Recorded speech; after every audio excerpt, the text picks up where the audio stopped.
আমার চ্যানেলে তোমাদের সকলকে স্বাগত। আজ আমরা ক্লাস 8-এর রায় মার্টিন প্রশ্নবিচিত্রা থেকে ইতিহাসের দ্বিতীয় পর্যায়ক্রমিক মূল্যায়নের দ্বিতীয় স্কুল সলভ করব।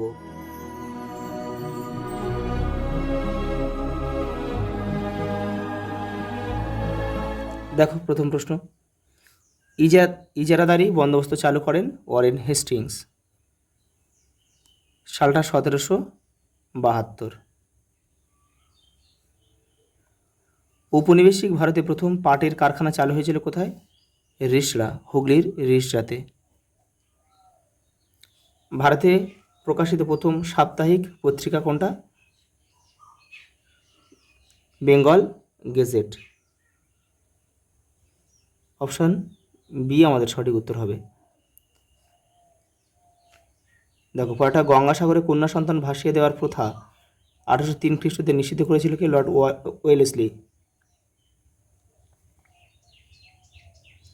পরেরটা দেখো,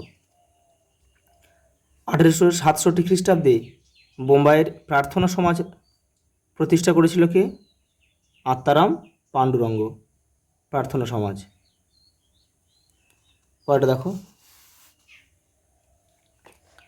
সাঁওতাল বিদ্রোহকে সমর্থন করেছিল হিন্দু প্যাট্রিয়ট পত্রিকা।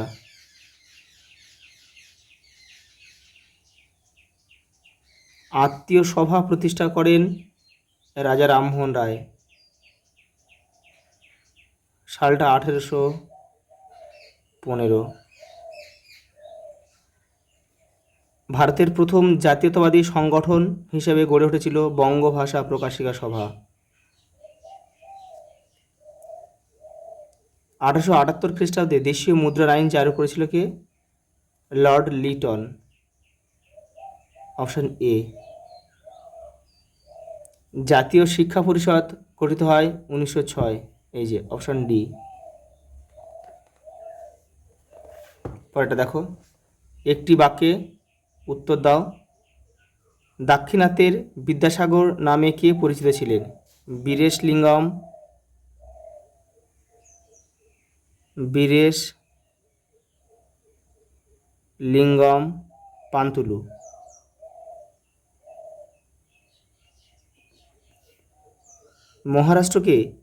মহারাষ্ট্রে কে শিবাজি উৎসব চালু করেন? তিলক।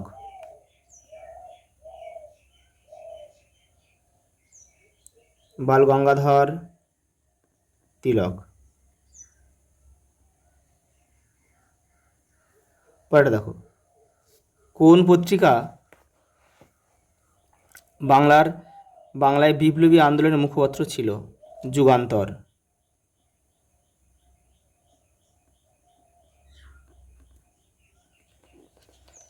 পরেরটা দেখো, জাতীয় কংগ্রেসের প্রথম সভাপতি কে ছিল? উমেশ চন্দ্র বন্দ্যোপাধ্যায়। জাতীয় কংগ্রেস প্রতিষ্ঠা হয়েছিল 1885 খ্রিস্টাব্দে। এটা তোমরা মুখস্থ করে রাখবে কিন্তু। পরের প্রশ্ন দেখো, 1883 খ্রিস্টাব্দে সর্বভারতীয় জাতীয় সম্মেলনে কলকাতায় অধিবেশনে সভাপতিত্ব করেন কি? রামতনু লাহিড়ী। রামতনু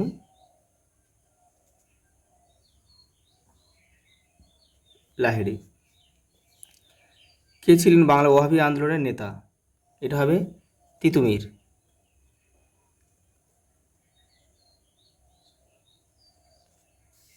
পরের প্রশ্ন দেখো, নিচের বাক্যগুলি কোনটি ঠিক কোনটি ভুল লেখো।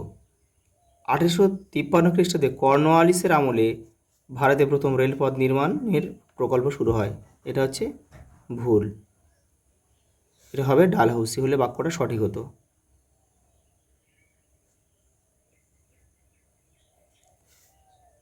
ফরাজি শব্দের অর্থ হলো ইসলাম নির্দেশিত বাধ্যতামূলক কর্তব্য। এটা ঠিক।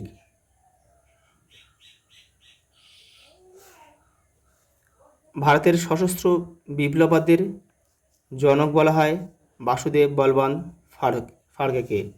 এটাও ঠিক। পরেরটা দেখো, নিচের বিবৃতিগুলির সঠিক ব্যাখ্যা নির্বাচন করো। দেখো বিবৃতি দিয়েছে 1857 সালে সিপাহীরা বিদ্রোহ ঘোষণা করেছিল।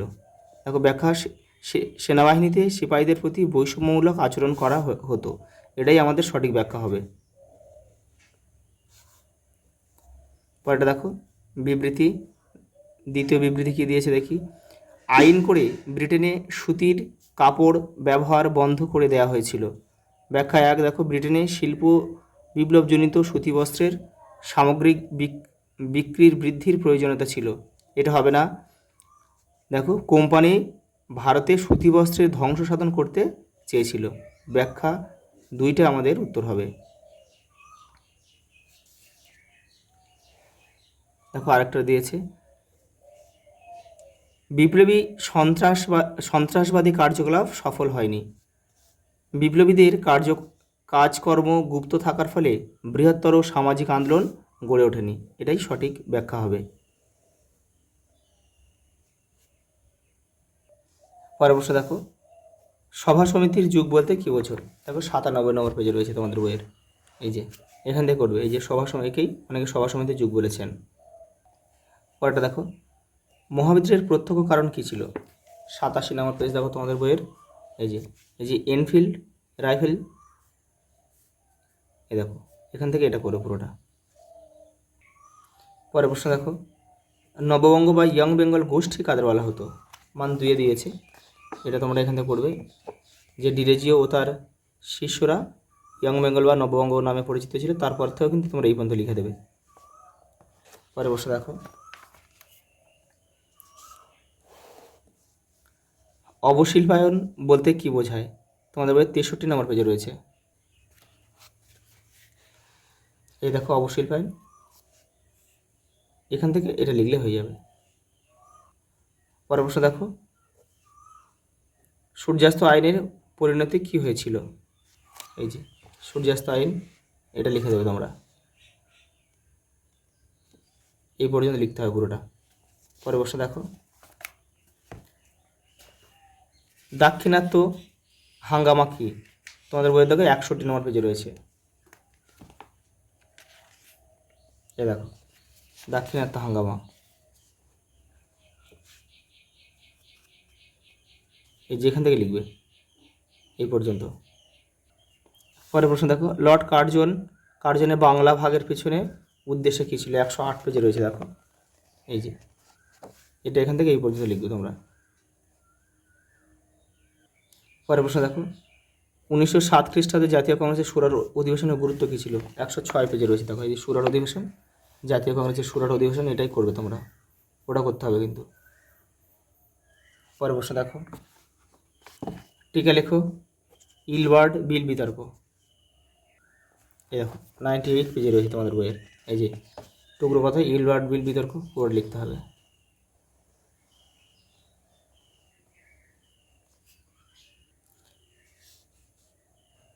বাংলার কৃষক সমাজের উপর চিরস্থায়ী বন্দোবস্তের কুফলগুলি আলোচনা করো। দেখো 54 নম্বর পেজে রয়েছে।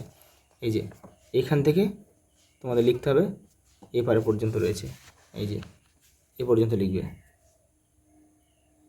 পরের প্রশ্ন দেখো,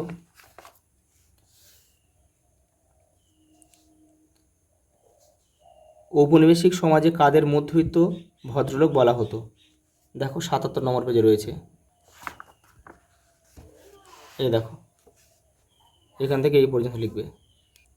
পরের প্রশ্ন দেখো, পণ্ডিতা রামাবাই কেন স্মরণীয়? 81 নম্বর পেজে রয়েছে। এই যে এই বক্সটা তোমাদের লিখতে হবে। পরের প্রশ্ন দেখো,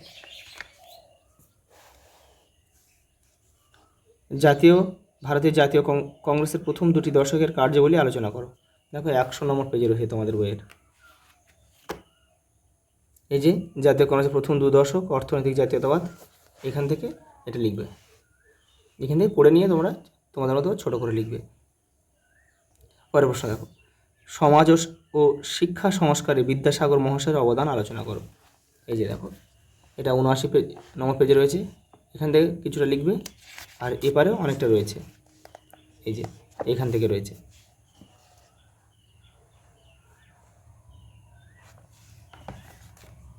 তুমি কি মনে করো 1857 খ্রিস্টাব্দে বিদ্রোহ কেবল সিপাহী বিদ্রোহ ছিল, তোমার উত্তরের সাপেক্ষে যুক্তি দাও। 91 নম্বর পেজ দেখো, এই দেখো, এই যে সিপাহী বিদ্রোহ না জাতীয়বাদী, এটা করলেই হয়ে যাবে। ওটা দেখো, সাঁওতাল হুল ও নীল বিদ্রোহের একটি তুলনামূলক আলোচনা করো। দেখে নাও, এই দেখো সাঁওতাল হুল রয়েছে এখানে, এই যে এটা করবে এখান থেকে, আর নীল বিদ্রোহ রয়েছে এরপরে, এই যে দেখো নীল বিদ্রোহ, এখান থেকে তোমাদের করতে হবে। দেখো সঙ্গে একটা প্রশ্ন দিয়েছে, উভয় বিদ্রোহের ক্ষেত্রে হিন্দু প্যাট্রিয়ট, অর্থাৎ সাঁওতাল বিদ্রোহের ক্ষেত্রে হিন্দু প্যাট্রিয়ট আর নীল বিদ্রোহের ক্ষেত্রে হিন্দু প্যাট্রিয়ট কী ভূমিকা নিয়েছিল। দেখো এটা তোমাদের, দেখো এই সাঁওতাল বিদ্রোহ, এরা 85 নম্বর পেজে রয়েছে। দেখো সাঁওতাল বিদ্রোহ ও হিন্দু প্যাট্রিয়ট, এটা কিন্তু তোমাদের কিন্তু অল্প কিছু করতে হবে, আবার এবারেও তোমাদের কিন্তু করতে হবে। দেখো এটা 86 নম্বর পেজে রয়েছে, নীল বিদ্রোহ ও হিন্দু প্যাট্রিয়ট। আচ্ছা এই পর্যন্ত, দেখা হবে পরের ভিডিওতে।